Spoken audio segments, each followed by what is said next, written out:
Well, let's stay with the story and get some more detail now, and particularly the escalations in tensions in Soweto between the residents and foreign nationals. For this conversation, we are joined by the Congress of South African Students, Siphiwe Manane.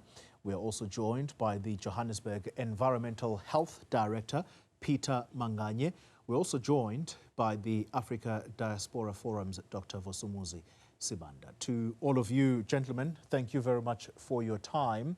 Can I start with you, Siphiwe? You handed a memorandum to the city of Johannesburg and the South African Police Service in Jabulani.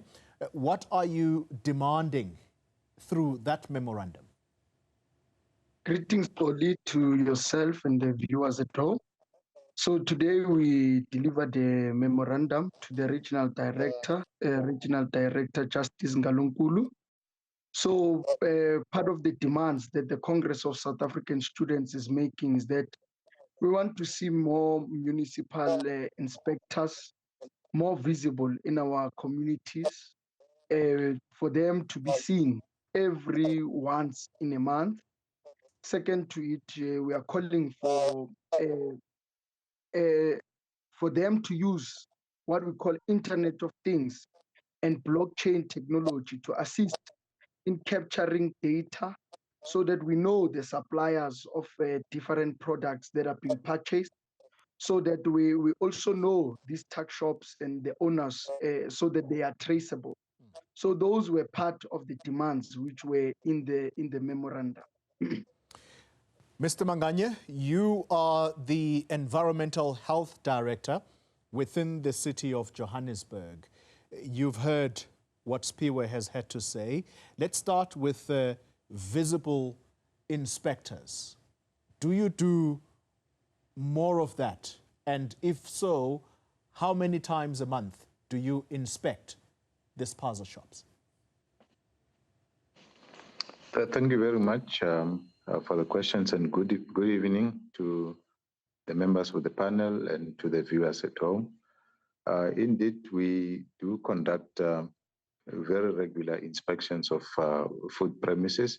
Let me just indicate, and the scope of environmental health work is very, very, very diverse. Food safety being one of the area of function of environmental health, not only in the city of Joburg, but in the country. Yeah. We've got, in terms of the National Health Act, 9 functional areas defined as municipal health services in that act.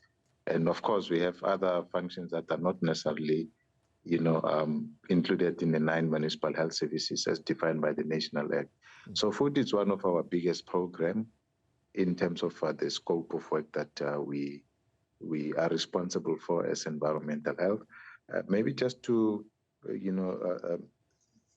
put a bit of perspective in this discussion in terms of when we're talking about food, our focus is not only spaza shops, but every premises that handles food. Yeah. From food manufacturers that may be in our area of jurisdiction to, the point of sale where the food is actually sold to the members of the public, either through spaza shops or house shops as they are, are known, and or whether through street trading as in hawking, people who trade on pavements, who uses caravans and other type of structures to offer their product for sale, be it their fruit and vegetable and all that. And we also have what we refer to as formal food premises. That would be your big, or formal, more, formal type of undertakings that handle food, like your supermarkets and hypermarkets, your butcheries, bakeries, and delis, and fishmongers, and all those type of food premises. But just to indicate, when we are talking about these outlets, what are we talking in terms of numbers? Just in terms of breaking them down into various categories of outlets. In the city of Johannesburg, from Region A, which is your Midrand area, all the way to Region G, which is in the deep south of the city of Joburg. We've got, as at the end of June, when we ended our financial year at the end of June, we had on our records, on our database, 5,152 spaza shops that were recorded across the 7 regions of the city. Of course, the biggest number of them at that point in time, 1,899 being accounted for to be in Region D, which is Soweto. And then followed by Region A, which is your Midrand, Diepsloot, and Ravi Ridge areas with 1,478. And of course, the other regions also have recorded their own numbers. Okay. Can I just stop you there for a moment? Okay, can I just stop you there for a moment, Mr. Manganye? Very briefly, you have touched on Soweto. I'm cognizant of the totality of spaza shops in the 7 regions, but specifically here, we are focusing the attention on Soweto, and you are saying in Soweto right now, there exists 1,889 of these spaza shops. Oh, 99, sorry, 99. Yes, 1,899. Yeah. Okay. How easy is it for you to monitor or police these spaza shops? Do you go there unannounced at all? All premises that we visit for inspection, it's unannounced visits to these premises. How often?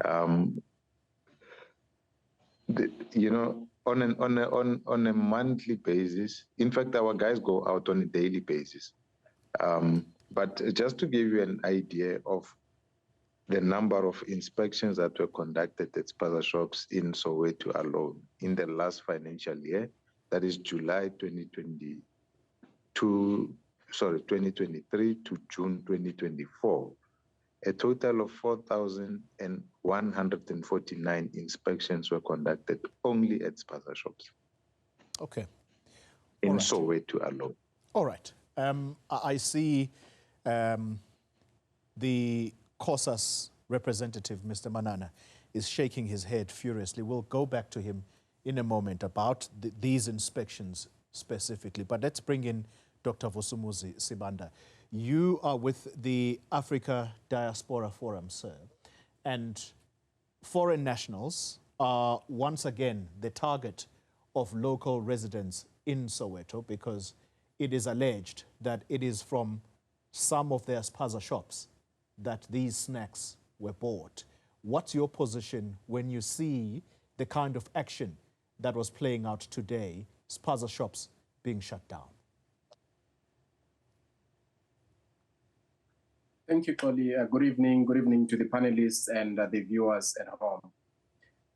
For starters, I want to start by, expressing our heartfelt, condolences to the family and the nation for the young lives that, have been lost. Now, having said that, I also want to say it is really, very sad that we've seen the kind of reaction that we see, because, people have become the judge and jury before we have even found out what exactly caused, the death of, these deaths of the young children. You must remember, Collie, that, just recently, I'll not name a brand, we had bread that was recalled because rats were found in, and this bread is also supplied, to all these spaza shops. It comes from the manufacturers, which is therefore assumed to be where the rats will have been, probably mixed with in the cooking or the preparation of the bread. And we had the sclerosis, I think, that's the name that we had about a couple of years, 5-6 years back. And a lot of polony and other things, I think, were called back because they caused death and all that. So it becomes very sad that, while we are saying that the suspicion is that the food that was consumed by the children was coming from the spaza shops, then if we are really genuine about this, the looting, what is happening with the food that is being looted? Because if indeed there's something wrong with that, that food and those spaza shops and people go and loot that food, it means they are putting their lives in danger. And therefore, it actually plays down, the worry that people have that there is a danger that is found in those foodstuffs. There's something that is not right, unless people are saying that they are looting just ordinarily to destroy. But what would be very important under such circumstances is to allow the police, the forensic investigators, to do their work and make sure that if anything is found that is untoward, that the spaza shop, owners, are doing, then they are taken, to task and make sure that the law plays, its full course. But as it stands right now, at the end of the day, it becomes an issue that looks like, vigilantism, failure of where there is no rule of law. Because before any, investigation, any finding is made, people have already made, a particular finding of their own, which is not substantiated by any evidence or scientific investigation. And, more lives might be lost and people injured and proper damaged. While these lives are very important, particularly of the young children that have been lost, and we are all mourning, the passing of the young children, it will be very important that we allow the law to take its course so that we find out exactly what the cause of these deaths would be. Because remember, this is not the first time that, children are passing on and spaza shops have been blamed, but the outcomes of the investigations have come out in many of these cases and cleared, the spaza shops owners. Let's come back to you, Mr. Manana. You have heard the Environmental Health Director in the city of Johannesburg, Mr. Manganye. He says that spaza shops are monitored and they are raided on a daily basis. Do you agree? Do you take to heart what he is saying? Is that what you see in the community?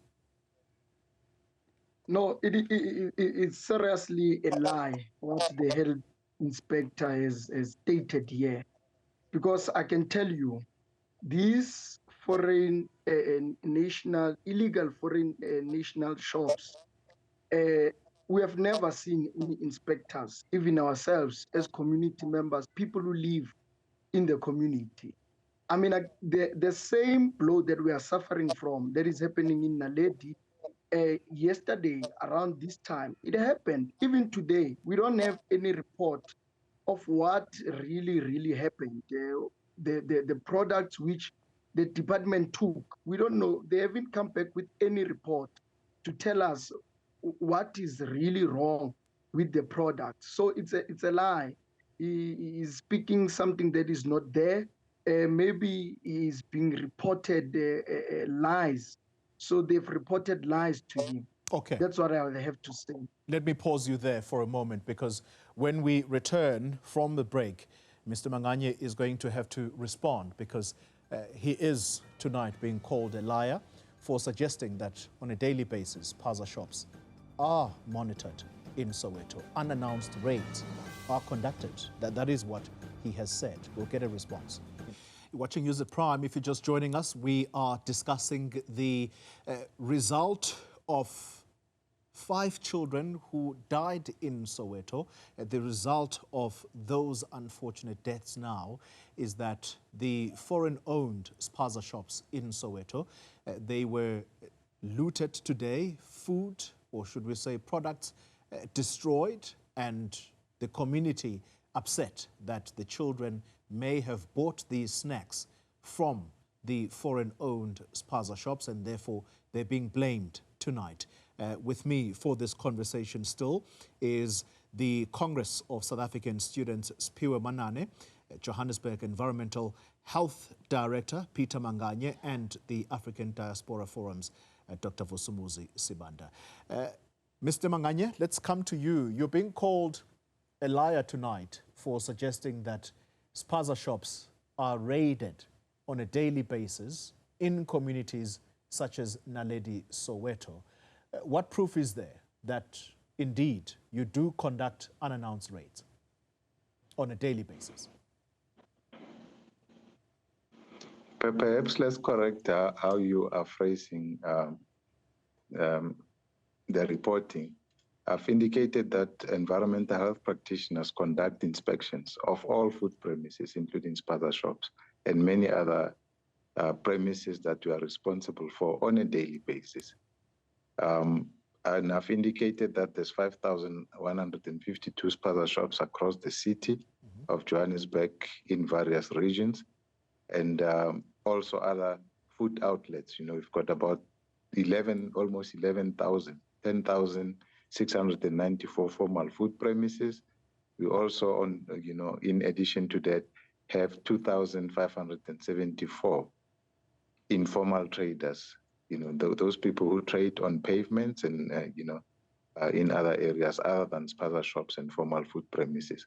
Okay. So when I'm saying environmental health practitioners goes out, we're not targeting spaza shops. We are visiting all food premises.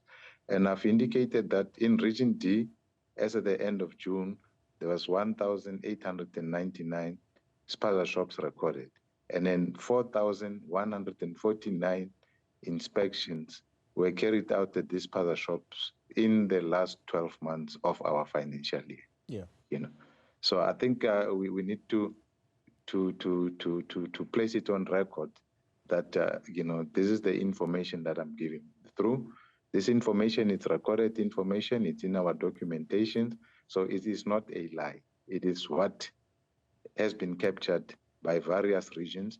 And because we're talking about Region D, where Soweto is specifically, I've just spoken to the inspection. I can tell you how many formal food premises are in Region D, okay, and informal food premises that were also, I think, as part Mr. of our Manganye, daily functions. Allow me to interrupt you. Allow me to interrupt you, sir, so that we don't lose you. When you say you needed to correct the part about inspections, what exactly are you correcting so that we're not confused? No, I said I needed to correct how you are putting this information through. You were saying, I'm saying spaza shops are raided on a daily basis. And I'm saying environmental health practitioners go out on a daily basis amongst other areas that they conduct inspections at. It's spaza shops. And I've given you the numbers in terms of specifically relating to spaza shops of the activities that were carried out in a financial year 2023-2024, which is from July last year to June this year. Okay, I think we are now on the same page, that what you are saying is that general inspections are carried out on food outlets, not necessarily spaza shops. But now, how do you respond to a direct accusation from Siphiwe Manane, who says no inspector has ever been seen in Naledi inspecting or raiding a spaza shop? Counting the existence of spaza shops is one thing, but the actual inspection where people get in there and they are seen by the community looking at products, is that what is done by inspectors? I'm not sure what informs Mr. Manane's accusation of a lie, because we went on a very intensive campaign last year October, after we had the first incident of food deaths that occurred in both Naledi and Tladi. JMPD was it's part of our blitzes when we go to this outlet. So I'm not sure what Mr. Manane's accusation of lies is based on, but I want to invite him to come and check our records for himself, and he can also check, be at liberty to check with the JMPD colleagues the number of activities that we visibly carried out, not only in Naledi and Tladi, but throughout the entire Region D, which is Soweto. All right, I'm desperate to bring other guests into the conversation, but I need to get this information out of you very quickly. I'm glad you've pointed to previous cases of possible food poisoning, because the deaths of these 5 children is not the first in the community of Soweto. What have your findings told you about the previous deaths? What was the cause? You'd remember, last year when these deaths were reported in Naledi and Tladi, that affected children not far from where the current deaths have occurred. Yes. The South African Police Services conducted the post-mortem on the bodies, and then they established that or confirmed that the kids died as a result of organophosphate poisoning. We then took samples of the product that was allegedly the source of the death, which were biscuits at that point in time, to the forensic laboratory for analysis in Pretoria, chemical analysis in Pretoria. The results came back negative for organophosphate or any other chemical contamination of the food product. You know, with this, recent incident, we have taken samples yesterday to the forensic laboratory of whatever we could find as traces of, the same product that allegedly caused the death of the 5 children in Naledi as we are speaking. The results should be out in the next week or so, and then we would then be able to say, are the deaths linked to the Simba chips that were eaten, or what could be the possible source of contamination that has led to the deaths of the 5 children. All right. So we can't speculate on what the results are going to come out looking like, but I can tell you for sure that with last year's death that occurred in the same vicinity, there was no link between the biscuits that the children had consumed with the poison that was found in the body of the deceased kids. Dr. Sibanda, when you listen to those conclusions, what comes to mind, therefore, when foreign nationals are going to be targeted? And I wonder whether you have, during the course of your work, when these deaths are reported, do you ask some of the people who operate the spaza shops as to where they get their products? Well, I think I missed, some of the, of the words there in the questions. Particularly, I heard that you said, where do they get some of the products? But I think maybe what I need to say is, for starters, what Costa said, is very important, especially talking about what needs to be done, and that there should be an active, I think, exercise of ensuring that the shops, food outlets are ordinarily inspected.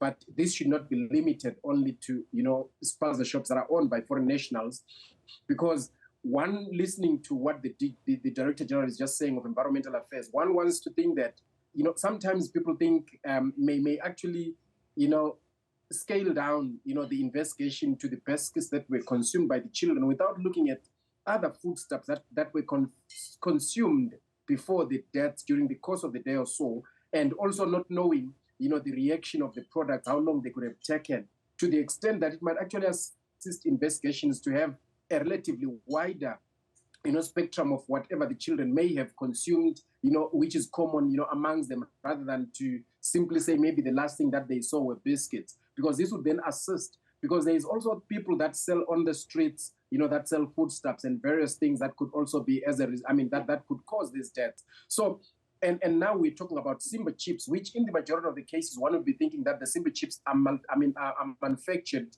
or a product of Simba and not necessarily the spaza shops. I know and I'm very aware that there are allegations that foreign-owned spaza shops, some of them manufacture their own products, and we have seen some raids where, we're told or shown that they've been manufacturing their products. But I think in this particular case, these are branded products that might be coming from particular, suppliers. So it becomes very unfair for people, despite the rage and the pain and how bad this whole scenario looks like, to make decisions and conclusions that are not factually best and that do not have the backing of scientific evidence. Yeah. So one would therefore think that it is very, very important that, yes, as Kostas was saying, that we need what he was calling something in the Internet of Things, to have all these things captured, on the computer, to know who their suppliers are and where they're getting the products and buying it. That would really help. Yeah.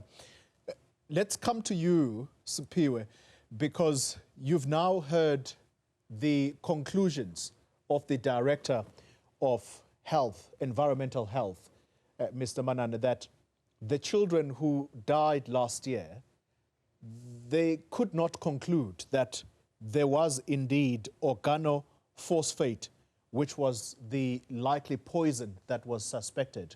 We're still going to ask him, what then could have caused these children's death. It can't possibly be a natural death for children so young. But the question for you is twofold. When you listen to the health inspector, it tells you that sometimes it is possible that you may conclude that so-and-so is to blame, but in fact, it's possibly not the case. Is it fair then to treat the foreigners who run spaza shops in Soweto in this way that you did today? Well, actually, these spaza shops that we are speaking about, I can tell you from the stats that he has indicated or stated, not all of them are compliant. Let's start there. Still with their non-compliance, those spaza shops are still operating. So, and they are being operated by illegal foreign nationals in the country. How do you operate a spaza shop if you are illegally in the place? So we need to start there before we even speak of the stats, before we even speak of the forensics report, which the two gentlemen are stating. We need to start there to say, how is it that with all the non-compliance from themselves first to the business, but they are still operating. So there is no way that they will comply with the regulations. There is no way they are going to comply with the food that they are selling. All right. I want to take a break, and it's a final break we're going to take. The question for you, Mr. Manganye, is going to be whether you are aware of these spaza shops, at least some of them, manufacturing their own products, because that sometimes is the claim.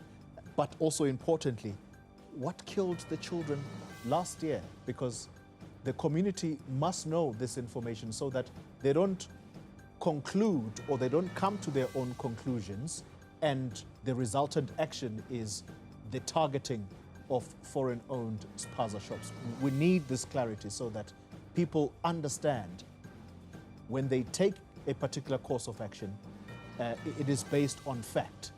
Let's take a break. When we return, we'll close the conversation.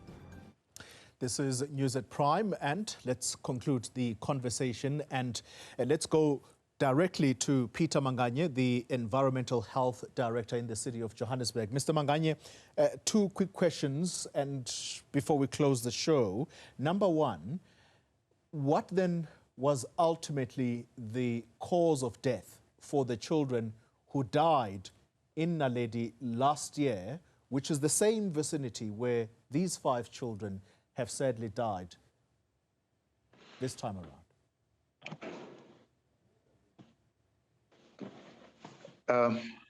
Thank you very much. I think, can you repeat the question? The question simply is this. The children who died last year, you said you could not find this organophosphate, which was suspected to be the poison. So what was the cause of death of those 2 children, I think it was? I think this is what I've said. I said. The post-mortem results confirmed that the cause of death was organophosphate poisoning. Organophosphate, it's a banned chemical that was used highly in agriculture as a pesticide. The street name for that chemical, or the name that is commonly, the chemical is known by, it's halipirimi. What I've said is that it was not found by the forensics examination or analysis of the samples of the alleged, source, food source that at that point in time was alleged to be the suspected cause of the death of the children. Yeah. So in terms of the food samples that we took to the laboratory, there were no traces, or there was no, the laboratory did not find any contamination of the biscuits by halipirimi. Okay. Now, the question is, where could the children have come into contact with that particular Exactly. That's the substance. Yes. Yes. And you couldn't find that source? We couldn't find it in the food that we took to the lab for analysis, but the post-mortem confirmed that indeed they did, consume, something that is contaminated with organophosphate. Okay. But it was not the food that we were made to believe at that point in time, okay. Which led to us taking the samples to the forensic laboratory for analysis. Have your investigations in the past revealed at any point that some of the spaza shops manufacture their own products? Very quickly. Spaza shops that we've been to, and I haven't been to all of them, are outlets. They are sales points of products that they source elsewhere. So there could be a manufacturer either located in the city of Joburg or even outside of the borders of the city of Johannesburg, from where they buy the goods that they offer for sale. But spaza shops are, in the main, outlets of, sale or sales point of various type of commodities and products that are offered there to communities. Siphiwe Manane, you have heard what Mr. Manane has had to say, Mr. Manganye rather. Does that influence your next course of action, given what we saw today, or are you going to continue with the same action tomorrow? Well, we are still continuing with the same action of today. We are not backing off. We are not backing down to say it is not these illegal nationals that are in these different communities. I mean, if you listen to the DG, he's contradicting himself to say the forensic report that they received to say these kids, they died from Alpirim, from their own investigation. It then says, no, the food they ate, it's not positive. All right. So he's contradicting himself. All right. Unfortunately, I'm completely out of time. Dr. Sibanda, I would have given you the opportunity for a last word, but I do apologize. I'm completely out of time. So that's the conversation tonight. The residents seemingly are not going to back down, at least if COSAS is to be believed. And so where does reasonability come into play? Because last year's investigations revealed that the food or the snacks that were purchased at this spaza shop did not contain this organophosphate poison, which was found in the children who sadly passed away at that time.